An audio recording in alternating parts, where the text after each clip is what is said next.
Good morning, kids. Happy Tuesday, July 21st, 2026 at 9:42 a.m. Coming to you here from a lovely, cool 71 degrees, Winnebago, Minnesota at Bravo Zulu House. I'm having a good day. I pray that you are as well. And today we're going to talk about step 7. So, just to recap, and this little step series for you kids I've been doing. These are the steps that I continue to work daily now, that have helped me to have a spiritual experience and helped me get to a place where I've not had a drink or a drug since I started this mission back on December 17, 2024. So, as you may recall, step 1 was surrender. Saying, Dad, you're fired. You suck at running your life. Step 2 was identifying a higher power. Figuring out and saying, if I can't do this, maybe God can. Maybe a God of my understanding can restore me to sanity. Step 3 was basically putting that God in charge of my life. Saying, all right, Dad, you're fired. God, you're hired. Step 4, that was a tough one. That was some homework, making those lists, right? My fears, my resentments, my personal relationships, examining all of those, and writing them down on paper. Step 5 was what Catholics would call confession, sharing that list with another human being, talking them through it, telling them in the exact detail about all of my wrongs, all of my insecurities. And through that process, identifying what we call character defects. Basically, my ugly behaviors and tendencies. Step 6 was, as I talked about yesterday, that's a review. That's really that chance to stop and reflect and ask myself, have I done all of these steps so far to the best of my ability? Then we get to step 7. Step 7 is basically asking God to remove all those defects of character, all those character defects. So the book tells me, my little blue Bible tells me a very specific prayer. And now, kids, as you know, I don't like to pray specific prayers. I'm not big on like, Our Father who art in heaven, hallowed be thy name. I'm not big on Hail Mary, full of grace, the Lord is with thee. I like to just speak from my heart to God as I understand him, because to me that seems a little more personal, right?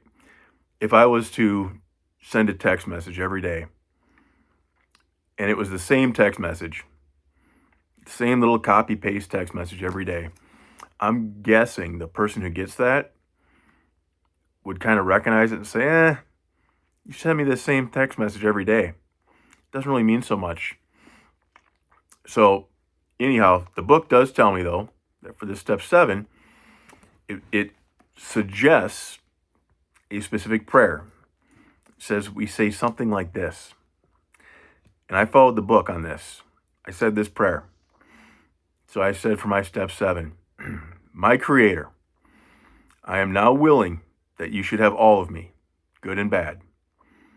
I pray that you now remove from me every single defect of character which stands in the way of my usefulness to you and my fellows. Grant me strength as I go out from here to do your bidding. Amen. That is step 7, that prayer, or a prayer to that effect. What am I doing there? Well, I can tell you my life did not change the moment I said that prayer. The clouds did not open. I was not suddenly purified in a river of holiness. But in reciting it and continuing to recite it, the book doesn't tell me to say it every day. I've been saying words to those effect every day in my morning prayers, asking God to alleviate me of my dishonesty, my ego, my pride, my selfishness, asking God to alleviate me of those things in order to be as helpful as possible to my fellows, to my fellow man, to all the rest of God's children. And little by slowly, I believe that works. I am not perfect, but what this prayer says is that it's asking for removal of those defects that stand in the way of my usefulness to my fellows and to God. So if I'm still a little bit egotistical at times, a little bit prideful, if I'm still a little bit selfish at times, thinking about me, maybe God's left a little bit of that because there's some useful purpose for that. I don't know. But I know that in praying daily for help from God with those things, it brings to the forefront of my consciousness when I start my day. Those are my things to be wary of. Those are my pitfalls. The ego, the selfishness, the dishonesty. And I can honestly say, kids, that if I was to get a report card on those things over these past 19 months now, I've done pretty well. I was probably a D student in that regard. Now, today, I would never give myself an A because I'm a tough grader. But I'm probably a B plus, solid B student, definitely a passing grade. And it's wild to me how I probably at some level knew those things were there, but it's in asking God for his help in removing those things that somehow magically, in a way I can't explain. A lot of people tell me that knew me over the years how profound the change has been. I think this step 7 is a big reason for that. So, looking forward to talking to you tomorrow about step 8. We're a little over halfway through. Got hard. The next 2 steps were the hardest.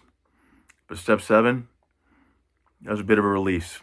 Because those things that were habits for me, they went from being daily habits to being exceptions, to being outliers, to being abnormal when I revert to those things. So, love you, kids. Hope you have a wonderful, wonderful July 21st. We'll talk soon.